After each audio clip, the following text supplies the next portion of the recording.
Our family is famous for accidents, diseases, everything, you see. So, overworking Swami is.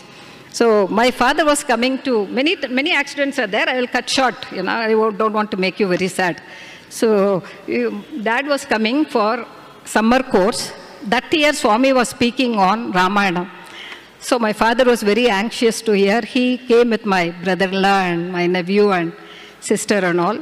And very near Siddhapur or someplace, the taxi was overtaking a bus and it went and hit another vehicle and there was a bad accident. Everybody was hurt.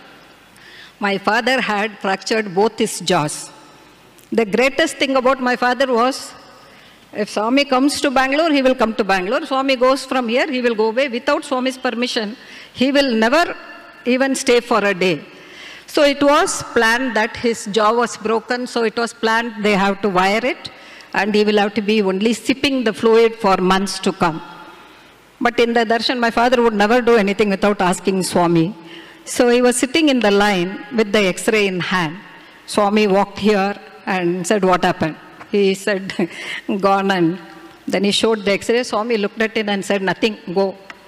Swami went the next day, my father went the same evening back, and I tell you, John never troubled him after that.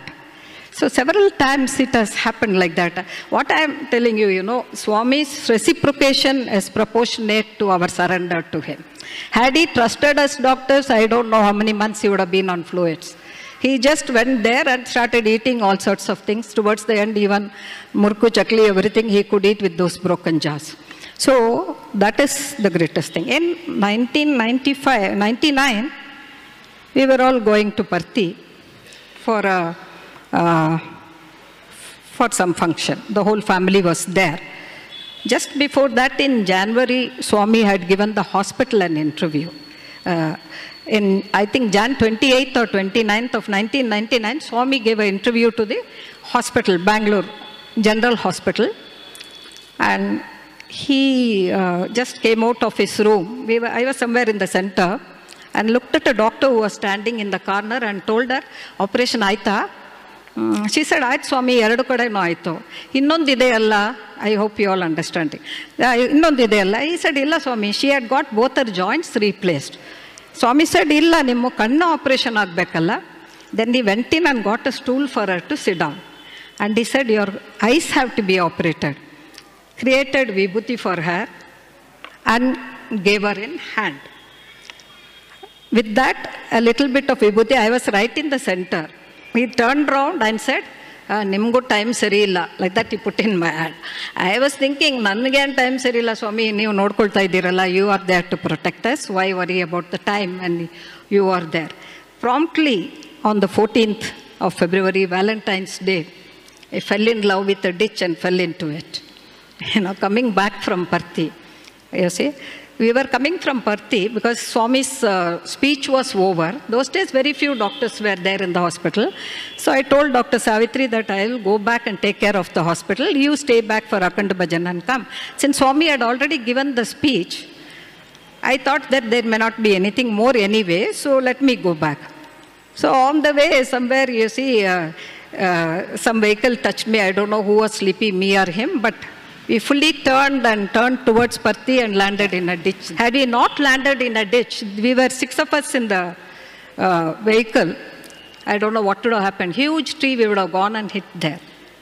So I had fractured my leg.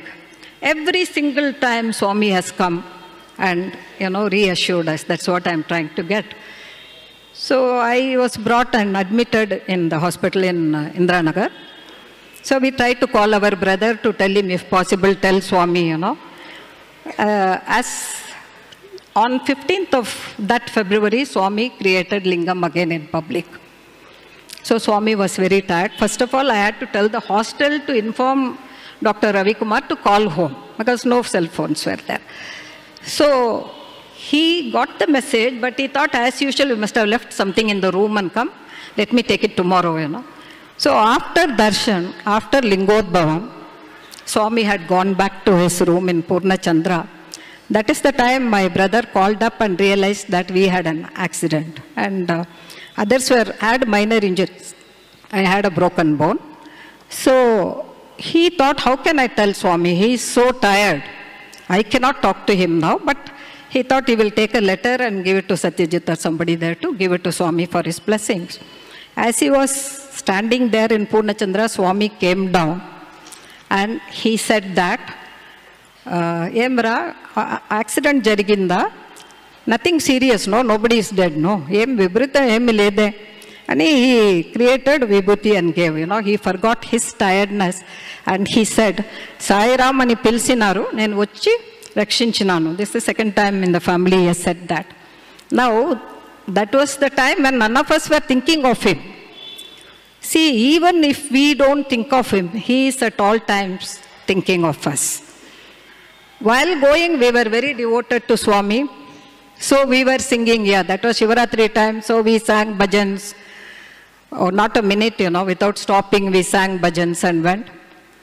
While coming, we were very relaxed. We were singing 10 little green bottles hanging on the wall.